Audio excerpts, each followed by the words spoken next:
Star Trek, the original series. Yes, talk about effing classic. Hello guys, welcome, or if you've already seen my channel before, welcome back. I am the Philadelphia Whovian, and for this video guys, well, if you've never seen my channel before, as you saw in the title sequence, I am ranking the episodes of the original Star Trek series, and now you're at part 2 of this ranking. Yes, part 2. So guys, if you haven't seen part 1 and you kind of want to, go and watch part 1. It's only 13 minutes long, and then just come back to this one. And mind you, if you have not seen my channel before, I'm warning you now, I'm one of those YouTubers who loves to sit right in front of the camera and just talk. No fancy title sequence, no creative pictures, no incredible angles, just a primitive person talking at a camera. Yeah, let's do this. Okay, so now that we did part 1 and we're on part 2, we're going from number 70 to 61 of the ranking. Again, ranking from worst to best. So we did part 1, now we're on part 2. We're starting at number 70, going down to 61. Now, without further ado, let's get into this. At number 70, from season 3 of the original Star Trek series, That Which Survives. Okay, here's how it goes. Kirk, Sulu, and Bones, and another officer, they beam down to a planet, but it turns out on this planet is a image of a beautiful woman, and she's constantly saying, I am for you.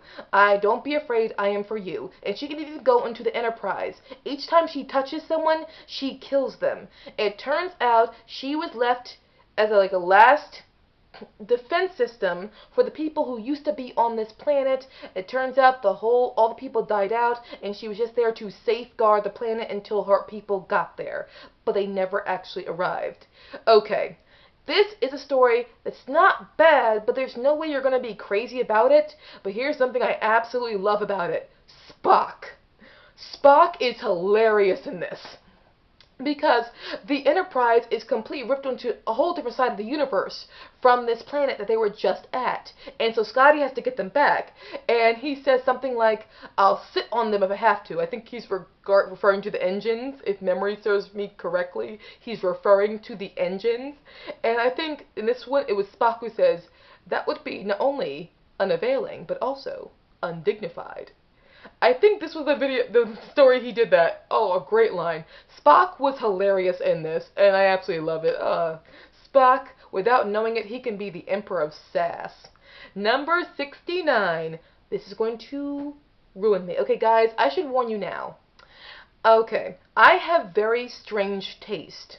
So there are iconic Star Trek episodes of the original series that I don't like as much as stories that everybody hates. Each to his own, and this is one of them. Number 69 from season 2, A Private Little War. This is where Kirk and Bones go down to a planet of people who are fighting another race of people, and the idea of it is, should we give these people weapons to defend themselves so that both sides have an equal footing when it comes to the fight, etc. and so forth. And again, Kirk once again possibly ignoring the Prime Directive. This is probably iconic in Star Trek, the history of the show, because it's based on historic events. Guys, I appreciate that it's based on historic events. I really, really do. And I appreciate the work that went into this episode, but I don't care to watch it. I really don't. It just looks kind of, people in their wigs and their fake furs. It's just, especially the wife of the chief guy who, Kirk is friends with. And it's like, I'm sorry, even though the actors are doing a great job in this, especially the woman who plays the wife, and she's like a enchantress where she can bewitch men. She's giving a great performance, great acting involved, good concept. I can't explain why, I just don't identify with this story. But I appreciate the point or the significance behind it. Here we go. Number 68 from season 1, The Galileo 7. Yes, I think it's a play on the title The Magnificent Seven, but because the shuttlecraft in the Enterprise is called Galileo, it's now called the Galileo 7. The Galileo 7, the plot of that is, there is this So Spock and Bones and a crew of other people, they go onto this planet because it's a special place, it's absolutely gorgeous, it's an anomaly in space. And they go there, and they get trapped there, and Kirk is constantly looking for them in this confusing, anomaly, trying to find them. And he's on a time clock. He's even ordered to leave them behind, but he's going to give them some more time, making Spock the leader of this expedition. Sorry, I was going to say exposition. Expedition on this planet. And he has to try and get them off the planet and back to the Enterprise. And the whole time is spent with, Spock now being in command, but not used to being in command, so he doesn't know how to, motivate the troops, but also he has a very logical and scientific mind. So he realizes very soon into this that not all of them can go back because only 4 of them are able to, because that's all that the shuttle can sustain, which means some people have to be left behind. And Spock says, I'll be the one to make that decision. So also, there is the fact that he initially does not order, because there's a threat on the planet of a monster who kills people. And you don't really see this monster, but it's there, and it's big, it's ferocious, it's dangerous. And Spock says, no, do not kill it, just scare it by stunning it off with our phasers. Because he's upset with how humans just want to kill or immediately have the instinct to kill. But, as a result, crew members get killed off, which means Spock's whole plan of, oh, we don't have to kill them, all you gotta do is just scare them, doesn't work. He doesn't motivate the team very well, but eventually the only way he saves them is not by logic, by a human reaction, using his basic instinct and hoping for the best. That's how he actually saves the crew, by indulging his human side of instinct and not logic. Now, this is a story that I know, I'm pretty sure, Trekkers absolutely love.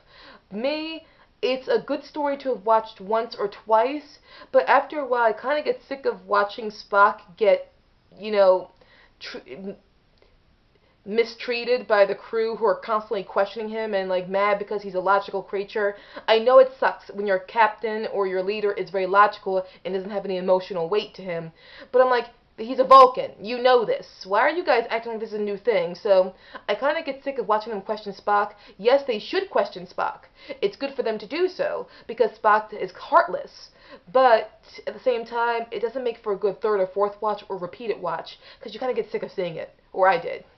Now, number 67 from Season 3, Elaine of Troyes.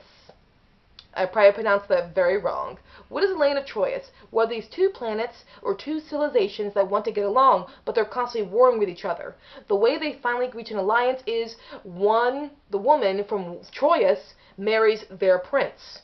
So it's an arranged marriage. And Elaine of Troyes comes from a civilization of people who are just malmannered. They're barbaric. They will literally throw a knife at you and kill you if you piss them off. They're not a pleasant people. Elaine of Troyes, she is no different. There's an ambassador who comes on the Enterprise to teach her manners. So she is, so when she goes to their planet, the people can like her. She repays him by shooting a knife into his back. So Kirk agrees to teach her manners himself, and he uses good old-fashioned okay, you want to be evil? I'll be evil back. You want to be pushy? I'll push you back. Either way, you're going to this planet, you're going to get married, and you're going to learn manners, and I'm going to teach it to you.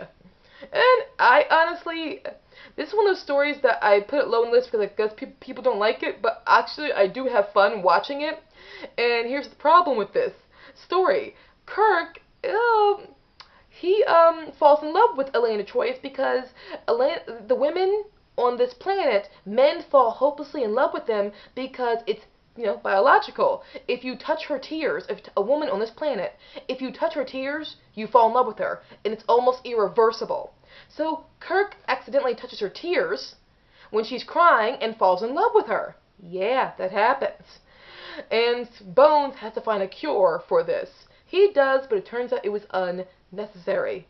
This came at a time where the show had lost a significant amount of its budget, but you know what? Man, it's bad, but it's fun. I'm sorry, I do have fun with the story.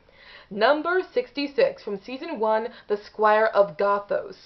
Okay, this is where there's a planet where there's a man who likes to dress up in, classical clothing, play the piano, invite people down to his planet, and he is just not wishing them to leave. He has the power to control anything with a machine that's on this planet, and he is just psychologically, he's funny, he's entertaining, but he's psychologically destructive.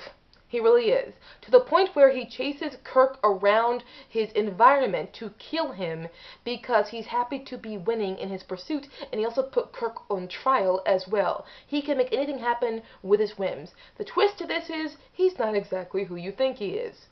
This gets where it is because the actor who played the Squire gave a phenomenal performance. This is literally fueled by his performance. The rest of the story, it's entertaining, it's a good concept. It's just not my favorites. But yeah, the actor who plays the Squire, he's brilliant. Number 65, again another unpopular opinion for me putting it so low. Friday's Child. This is in, I believe, the second season, and this is where they're going onto a planet to deal with people who are very savage-like and warlike in their culture. Like, they fight to change regimes, but who's on this planet already? Klingons, who are willing to make a deal. And in the middle of the night, there literally is a revolt, or an uprising, or a mutiny, if you will, and the lead captain gets killed, and then the episode is spent with Kirk, Bones, and Spock helping the previous, it's called a Tyr, the leader of this village is called a Tyr, helping the dead Tyr's widow, and, taking her with them because she's pregnant. And on this planet, the rule is the wife of the previous Tyr must be killed. So they're with her, and the great thing about this is Bones, because this woman, there's this whole rule that you don't touch a Tyr's wife.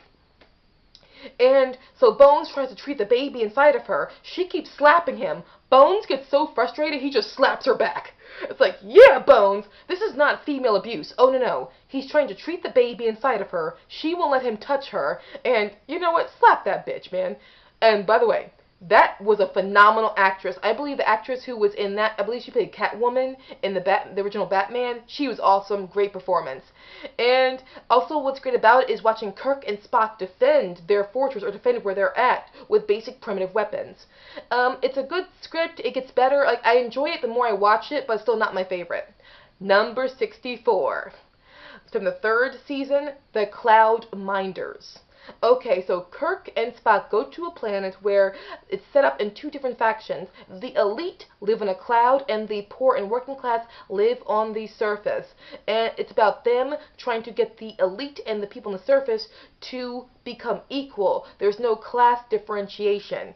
This overall is a good story. Just was not given the budget to make it really awesome, but the story itself is very good. It hurts me to watch it because I came up with a story a few years ago of people who live on the clouds. I thought I was being original, but I saw the Cloud Minders. Ouch, that hurt. But still, overall, perfectly good story. It's just simply that it did the best it could with the budget it was given, but it still is a good concept. It was executed to the best it could have been for that budget and that time, and I do appreciate it for what it is. Number 63. From the third season again, The Savage Curtain. This is where Star Trek gets at its Trekkiest weirdest, and I love it. It opens with Abraham Lincoln appearing in front of them on the Enterprise in the window, and he comes on board, and he is charming and charismatic, but of course it can't be Abraham Lincoln. Oh no, it's more than that. It turns out that Spock, Kirk, Abraham Lincoln go down to a planet, and also one of the main organizers, or the head of the logic, side of the Vulcan, Spock's heritage, the leader or the ruler or the creator of the logical part of their society that helped their society stay afloat during its warlike time, he's also there, and the reason why they're there is because there's a species on the planet who wants to see will good or evil reign supreme. So you have Kirk, Spock, Lincoln, and the leader of the Vulcan logic system. On the other side is some of the most evil people in Earth's history, or the universe's history, and it's about who will beat who. This is probably considered a very terrible episode. Sorry guys, in a weird, strange way I have fun watching it. That's just the way it is.